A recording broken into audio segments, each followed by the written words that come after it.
Hi, നമ്മൾ ഇന്ന് പഠിക്കാൻ പോകുന്ന സബ്ജക്ട് നെറ്റ്വർക്ക് തിയറിയാണ്. ഇത് KTUക്കാരുടെ S3യിലുള്ള സബ്ജക്റ്റ് ആണ്.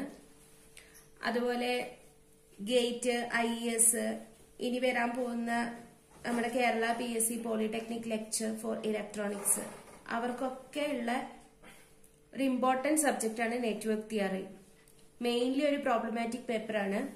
തിയറി മാത്രം പഠിച്ചുകൊണ്ട് ഒരു കാര്യവുമില്ല. സോ ഇതിന് നമ്മൾ പ്രിഫർ ചെയ്യുന്ന യൂണിവേഴ്സിറ്റി പ്രകാരം പ്രിഫർ ചെയ്യുന്ന ടെക്സ്റ്റ് ബുക്സ് ആണ് റാവിഷാരുടെ network analysis and synthesis, Valkenburg വീയുടെ നെറ്റ്വർക്ക് അനാലിസിസ്, ചൌധരി ആറിന്റെ network and systems. Network analysis and circuit theory എന്നുള്ള പേരിലും ഈ സബ്ജക്ട് പറയാറുണ്ട്. സോ ഈ സബ്ജക്ട് ബേസിക്കലി ഒരു സർക്യൂട്ടിനെ എങ്ങനെ അപ്രോച്ച് ചെയ്യാം, എങ്ങനെ സോൾവ് ചെയ്യാൻ വേണ്ടിയിട്ട് ഏതൊക്കെ രീതിയിൽ അപ്രോച്ച് ചെയ്യാം എന്നതിന് വേണ്ടിയിട്ടുള്ള പല തിയറംസ് പഠിപ്പിക്കുന്ന ഒരു സബ്ജക്റ്റാണ് നെറ്റ്വർക്ക് തിയറി. ഇത് നമ്മുടെ അനലോഗ് സർക്യൂട്ട്സ് 1, 2 ഈ സബ്ജക്റ്റിന്റെ ഒക്കെ ഒരു ബേസ് ആണ് network theory. Network theory thorough ആണെങ്കിൽ അനലോഗ് സർക്യൂട്ട്സ് ഒരു പരിധി വരെ നമുക്ക് ഈസി ആയിട്ട് സോൾവ് ചെയ്യാൻ പറ്റും. എപ്പോഴും ഈ സബ്ജക്ട് പഠിക്കുമ്പോൾ നമ്മൾ ഇതിനകത്ത് ഒരുപാട് തിയറംസ് പഠിക്കുന്നുണ്ട്. അപ്പം ഒരു സർക്യൂട്ടിനെ ആ തിയറംസ് യൂസ് ചെയ്തിട്ട് സോൾവ് ചെയ്ത് തന്നെ പഠിക്കണം. അല്ലാതെ ഒരേ ഒരു തിയറംസ് മാത്രം ഉപയോഗിച്ചുകൊണ്ട് ചെയ്യരുത്. എല്ലാ തിയറംസും മാറ്റി മാറ്റി അപ്ലൈ ചെയ്ത് പഠിക്കണം. അപ്പോഴാണ് ഈ സബ്ജക്റ്റില് അത്രയും ഒരു ഇൻഡെപ്ത് നോളജ് വരും. ഇനി നമുക്ക് സബ്ജക്ട് ഇൻഡെപ്ത് പോണതിന് മുന്നേ ആയിട്ട് കുറച്ച് ബേസിക് ടേംസ് അറിഞ്ഞിരിക്കുക. അതിനു വേണ്ടിയിട്ട് നമുക്കൊരു ഫസ്റ്റ് ഒരു സർക്യൂട്ട് വരയ്ക്കാം. ഈ സർക്യൂട്ടിൽ നിന്ന് നമുക്ക് ഓരോന്നോരോന്നായിട്ട് പഠിക്കാം.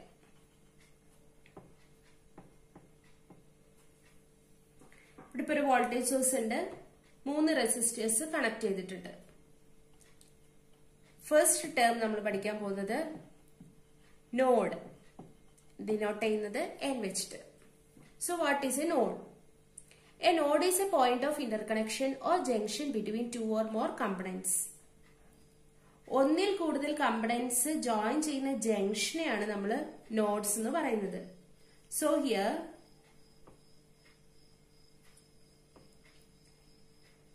R1ഉം ഈ വോൾട്ടേജ് സോഴ്സും ഇന്റർകണക്ട് ചെയ്തിട്ടുണ്ട് ത്രൂ ദിസ് ജംഗ്ഷൻ. ഇപ്പൊ ഈ ഒരു ജംഗ്ഷനെ നമുക്ക് N1 എന്ന് പറയാം. N1 എന്ന് പറയുന്ന നോഡ്. ഇനി ഇവിടെ R1, R2 ആൻഡ് R3 ഈ 3 കമ്പണന്റ്സും കണക്ട് ചെയ്തിട്ടുണ്ട്. So this is another node N2. ഇനി ഈ പോയിന്റ് എടുക്കുക. ഇവിടെ ഈ വോൾട്ടേജ് സോഴ്സും R3യും R2ഉം കണക്ട് ചെയ്തിട്ടുണ്ട്. So this is another node N3. ഇനി നോക്കുക, ഇതൊരു നോഡാണോ? ഈ ഒരു പോയിന്റ് എടുത്തിട്ടുണ്ടെങ്കിൽ R2 ഇവിടെ ഉണ്ട്, ബട്ട് ഇതിന്റെ അതർ പോയിന്റിലേക്ക് ഏതെങ്കിലും കമ്പണന്റ്സ് കണക്ട് ചെയ്തിട്ടുണ്ടോ? ഇല്ല. ഈ കമ്പണന്റ് കണക്ട് ചെയ്തിട്ടുള്ള ഈ പോയിന്റിന് നമ്മൾ ഓൾറെഡി N3 എന്ന് പറയുന്ന നോഡ് നൊട്ടേഷൻ കൊടുത്തു. സോ ഹിയർ എത്ര നോഡ്സ് ഉണ്ട്? N1, N2, N3. ഇതാണ് node.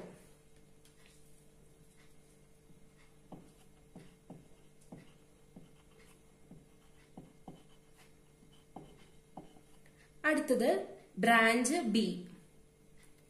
Connection between 2 nodes are called as branch. അതായത് 2 നോഡ്സ് തമ്മിലുള്ള ഇന്റർകണക്ഷൻ ആണ് ബ്രാഞ്ച്. അപ്പൊ ഇവിടെ N1ഉം N2ഉം ഇന്റർകണക്ട് ചെയ്തിട്ടുണ്ട് ത്രൂ റെസിസ്റ്റർ R. സോ ഇതൊരു ബ്രാഞ്ചാണ് B1. ഇനി N2ഉം N3യും 2 പാത്തിലൂടെ കണക്ട് ചെയ്തിട്ടുണ്ട് അല്ലെ? ഒന്ന് R3 വഴിയും ഒന്ന് R2 വഴിയും. സോ ഇത് second branch, this is third branch. Here N3 and N1 is connected through the voltage source V. So this is the fourth branch B4. So 2 node എന്ന് പറഞ്ഞാൽ എന്താണ്? ഒന്നിൽ കൂടുതൽ കമ്പണന്റ്സിനെ കണക്ട് ചെയ്തിട്ടുണ്ടെങ്കിൽ അത് നോഡാണ്. ഒന്നിൽ കൂടുതൽ നോഡ്സിനെ ഇന്റർകണക്ട് ചെയ്തിട്ടുണ്ടെങ്കിൽ അത് ബ്രാഞ്ച് ആണ്. Next degree of node delta. Degree of node, number of branches incident at any node represent it's degree. ഓരോ നോഡ് എടുക്കുക, N1 എന്ന് പറയുന്ന നോഡ് എടുക്കുക, ആ നോഡിലേക്ക് എത്ര ബ്രാഞ്ച് കണക്ട് ചെയ്തിട്ടുണ്ടെന്ന് നോക്കുക, അതാണ് അതിന്റെ degree. So degree of N1 എന്ന് വെച്ചിട്ടുണ്ടെങ്കിൽ എന്താണ് 2. ഇനി ഡിഗ്രി ഓഫ് N2 എന്ന് പറയുന്ന നോഡിലേക്ക് എത്ര ബ്രാഞ്ച് കണക്ട് ചെയ്തിട്ടുണ്ട്? 3 ബ്രാഞ്ച് കണക്ട് ചെയ്തിട്ടുണ്ട്. So that is 3. ഇനി N3 എന്ന് പറയുന്ന നോഡ് എടുക്കുക, N3 എന്ന് പറയുന്ന നോഡിലേക്ക് എത്ര ബ്രാഞ്ച് കണക്ട് ചെയ്തിട്ടുണ്ട്? 3 നോഡ്.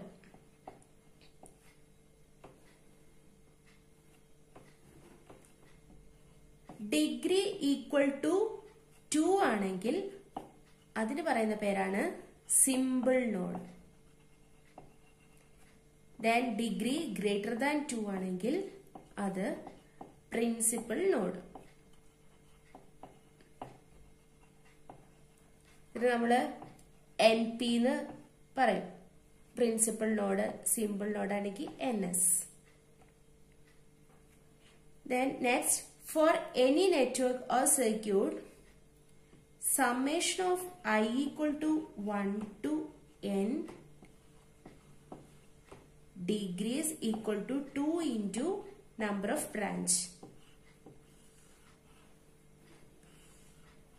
അതായത് ഒരു സർക്യൂട്ടിലെ എല്ലാ നോഡ്സിന്റെയും ഡിഗ്രീസ് സം ചെയ്തിട്ടുണ്ടെങ്കിൽ അതിലെ branches, number of branches into 2 രണ്ടും ഈക്വൽ ആയിരിക്കും.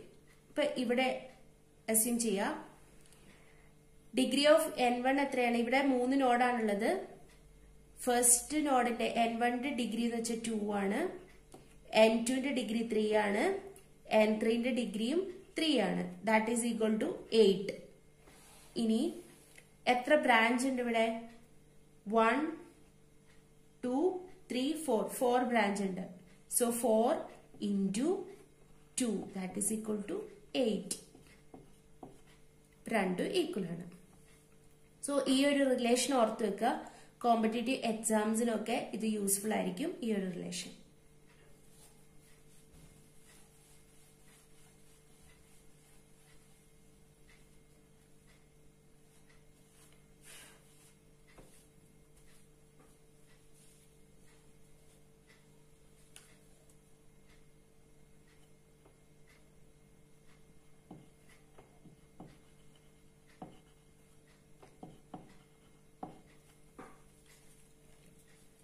Next, mesh. Mesh is a closed path of a circuit or network which should not have further closed paths in it. ഇതൊരു സർക്യൂട്ട് എടുത്തിട്ടുണ്ടെങ്കിൽ നമുക്കിവിടെ ഈ ഒരു സർക്യൂട്ടിലെ ക്ലോസ് പാത്ത് ഏതൊക്കെയാന്ന് നോക്കാം. ഫസ്റ്റ് ഇതൊരു ക്ലോസ് പാത്ത് ആണ് P1, ഇത് P2. ഇനി അടുത്ത ക്ലോസ് പാത്ത് ആണ് ഈ ഔട്ടർ പാത്തും ഒരു ക്ലോസ് പാത്ത് ആണ് അല്ലേ, P3. സോ ഇവിടെ 3 ക്ലോസ് പാത്ത് ഉണ്ട്. ഇനി ഈ P3 കൺസിഡർ ചെയ്യുക. ഈ P3 കൺസിഡർ ചെയ്യുമ്പോൾ ഇതിന്റെ അകത്ത് അനദർ 2 ക്ലോസ് പാത്ത് ഉണ്ട് അല്ലെ, P1ഉം P2ഉം resides inside this P3 close path. So P1ഉം P2ഉമാണ് ഇവിടുത്തെ മെഷ്, P1 and P2. അതായത് അതിന്റെ അകത്ത്, ആ ക്ലോസ് പാത്തിന്റെ അകത്ത് വേറെ ക്ലോസ് പാത്ത് ഒന്നും പാടില്ല.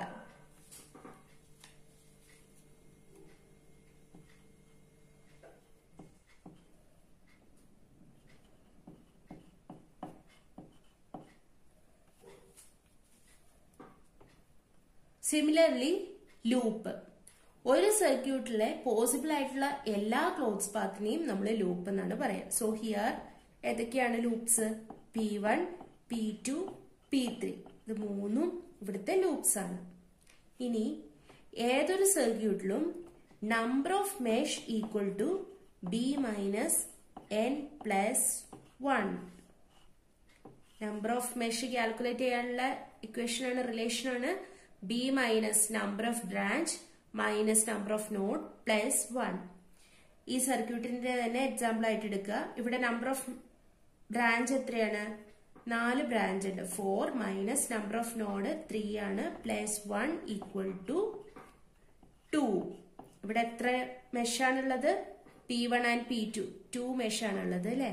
സോ ഈ ഒരു റിലേഷൻ ഓർത്ത് വെക്കുക, കോമ്പറ്റേറ്റീവ് എക്സാംസിന് യൂസ്. ഇനി ഒരു കാര്യം ഓർത്ത് വെക്കാം, ഇനി നമ്മള് ലേറ്റർ പഠിക്കും KCL and KVL rules, Kirchhoff current law and Kirchhoff voltage law. So അവിടെ ഒരു KCL അപ്ലൈ ചെയ്യുമ്പോൾ, KCL റൂൾ അപ്ലൈ ചെയ്യുമ്പോൾ നമുക്ക് KCL റൂൾ അപ്ലൈ ചെയ്യുമ്പോൾ എത്ര ഇക്വേഷൻസ് യൂസ് ചെയ്യേണ്ടി വരും, അതിന്റെ റിലേഷനാണ് NP minus 1, number of principal node minus 1. അത്രയും ഇക്വേഷൻസ് ഒരു KCL അപ്ലൈ ചെയ്യാൻ വേണ്ടിയിട്ട് യൂസ് ചെയ്യും. അതുപോലെ KVL ആണെങ്കിൽ B മൈനസ് N പ്ലസ് 1, അതായത് number of mesh. Number of mesh എത്രയാണോ അത്രയും KVL ഇക്വേഷൻസ് നമുക്ക് യൂസ് ചെയ്യേണ്ടി വരും. KCL ആണെങ്കിൽ NP മൈനസ് 1. ഈ രണ്ട് റിലേഷൻ കൂടി ഓർത്ത് വെക്കുക. നെക്സ്റ്റ് നമുക്കൊരു എക്സാമ്പിൾ നോക്കാം. ഈ ഒരു സർക്യൂട്ടില് എത്ര നോഡ്, എത്ര ബ്രാഞ്ച്, എത്ര മെഷ്, ലൂപ്പ് എന്നൊക്കെ കാര്യങ്ങൾ നോക്കാം. ഫസ്റ്റ് ഇതിലെ നോഡ്സ് ഏതൊക്കെയാന്ന് നോട്ട് ചെയ്യാം. അപ്പം ഇതൊരു നോഡാണ്, N1, N2, N3, ഇത് N4. ഇനി ഇവിടെ രണ്ട് കമ്പണൻസ് ജോയിൻ ചെയ്യുന്നുണ്ട് അല്ലെ. അപ്പം N5. ഇനി ഇതൊരു നോഡാണോ? ഇതും ഇവിടെ ഒരു കമ്പണന്റ് ഉണ്ടോ? ഇല്ല, കാരണം ഓൾറെഡി ഇവിടെ ഒരു നോഡ് നമ്മൾ നോട്ട് ചെയ്തിട്ടുണ്ട്. അപ്പം ഇതൊരു നോഡായിട്ട് ഫോം ചെയ്യില്ല, ഇത് കൺഫ്യൂസ്ഡ് ആവരുത്. സോ ഇവിടെ എത്ര നോഡ്സ് ഉണ്ട്? N equal to 5. ഇനി ബ്രാഞ്ച്, എത്ര ബ്രാഞ്ച് ഉണ്ട്? ബ്രാഞ്ച് എന്ന് വെച്ചാൽ എന്താണ്? നോഡ്സിന്റെ ഇന്റർകണക്ഷൻ ആണ്. സോ ടോട്ടൽ എത്ര ബ്രാഞ്ച് ആണുള്ളത്? B equal to 6. ഇനി മെഷ് നോക്കുക. ഈ എക്സാമ്പിൾ നമ്മള് മെഷിന് എക്സ്പ്ലെയിൻ ചെയ്യാൻ യൂസ് ചെയ്തിട്ടുള്ള സിമിലർ സർക്യൂട്ട് തന്നെയാണ്. കണ്ടാൽ അറിയാം ഇതൊരു മെഷാണ്, ഇവിടെ ഒരു മെഷ് ഉണ്ടായിരിക്കും. ഈ ഔട്ടർ ലൂപ്പ് ക്ലോസ് പാത്ത് എന്താണ്? മെഷ് ആണോ? അല്ല. So M1, M2. സോ എത്ര മെഷ് ഉണ്ട്? 2. എത്ര ലൂപ്പാണുള്ളത്? ഇതൊരു ലൂപ്പാണ് അല്ലേ. അപ്പം 3 ലൂപ്പ് ഉണ്ട്. ഇനി നമുക്ക് ആ റിലേഷൻസ് ഒക്കെ ശരിയാണോ നോക്കാം. ഫസ്റ്റ് റിലേഷൻ എന്താണ്? Sum of the degrees of N nodes equal to 2 into number of branch അല്ലേ. അപ്പൊ നമുക്ക് അതിനു മുന്നേ ഓരോ നോഡിന്റെയും ഡിഗ്രീസ് എന്താന്ന് നോക്കാം. ഡിഗ്രി ഓഫ് N1 എത്രയാണ്? N1 നോക്കുക, എത്ര ബ്രാഞ്ച് കണക്റ്റഡ് ആണ്? 2. ഡിഗ്രി ഓഫ് N2 എടുക്കുക, എത്ര ബ്രാഞ്ച് കണക്റ്റഡ് ആണ്? 1, 2, 3. Similar way degree of N3 2, degree of N4 3, degree of N5 2. ഇത് മൊത്തം കാൽക്കുലേറ്റ് ചെയ്താൽ എത്ര വരിക? 10, 12. ഇനി 2 ഇൻറ്റു നമ്പർ ഓഫ് ബ്രാഞ്ച് എത്രയാണ്? 12. രണ്ടും ഈക്വൽ ആണ്. ഇനി അടുത്ത relation M equal to number of mesh equal to B minus N plus 1. ഇവിടെ നമ്പർ ഓഫ് ബ്രാഞ്ച് എത്രയാ? 6. നമ്പർ ഓഫ് നോഡ് എത്രയാ? 5 പ്ലസ് 1 ഈക്വൽ ടു 2. എത്രയാണ് നമ്പർ ഓഫ് മെഷ്? 2. സോ അതും കറക്റ്റ് ആണ്. രണ്ട് ഇക്വേഷൻസ് സിമിലർ ആണ്. ഇനി എത്ര KCL ഇക്വേഷൻസ് വേണം? NP minus 1. NP principal node. ഈ നോഡ്സ് എടുക്കുക. പ്രിൻസിപ്പൽ നോഡ് എന്ന് വെച്ചാൽ എന്താണ്? Degree is greater than 2. അപ്പൊ ഇവിടെ ഏതൊക്കെയാ? ഇതൊരു പ്രിൻസിപ്പൽ നോഡാണ്, ഇതൊരു പ്രിൻസിപ്പൽ നോഡാണ്. അപ്പൊ 2 പ്രിൻസിപ്പൽ നോഡ്സ് ആണുള്ളത്. So 2 minus 1 equal to 1. അപ്പൊ എത്ര KCL ഇക്വേഷൻസ് വേണം? 1. ഇനി KVL ഇക്വേഷൻ. KVL ഇക്വേഷൻ എന്താണ്? നമ്പർ ഓഫ് മെഷേഴ്സ് ആണ്. സോ M എത്രയാ? 2. അപ്പൊ 2 KVL ഇക്വേഷൻസ് വേണം. ഇതൊന്ന് ഓർമ്മയിൽ വെക്കുക. നമ്മൾ വിശദമായിട്ട് പിന്നെ പഠിക്കും. KCL എത്ര ഇക്വേഷൻസ് യൂസ് ചെയ്യണം, ഓരോ ലോയും അപ്ലൈ ചെയ്യാനുള്ളതെന്ന് ചെക്ക് ചെയ്യുക. അപ്പൊ KCL ആണെങ്കിൽ ഒരു ഇക്വേഷനും KVL ആണെങ്കിൽ 2 ഇക്വേഷനും. അപ്പം ഈ ഒരു സർക്യൂട്ട് സോൾവ് ചെയ്യാന് നമ്മള് KCL ആണ് സെലക്ട് ചെയ്യേണ്ടത്. അതായത് KVLും സെലക്ട് ചെയ്യാം, ബട്ട് KCL സെലക്ട് ചെയ്യുമ്പോൾ പെട്ടെന്ന് സോൾവ് ആകും. അതായത് ഒറ്റൊരു ഇക്വേഷൻ മതി, അതിൻ്റെ ഉള്ളിൽ തന്നെ നമുക്ക് സോൾവ് ചെയ്ത് കിട്ടും. Thanks for watching. എന്തെങ്കിലും ഡൗട്ട്സ് ഒക്കെ ഉണ്ടെങ്കിൽ, ഇതുവരെ പഠിപ്പിച്ചതിൽ എന്തെങ്കിലും ഡൗട്ട്സ് ഉണ്ടെങ്കിൽ താഴെ കമന്റ് ബോക്സിൽ ഇട്ടാൽ മതി. ഞാൻ അതിന് റിപ്ലൈ തരുന്നതായിരിക്കും.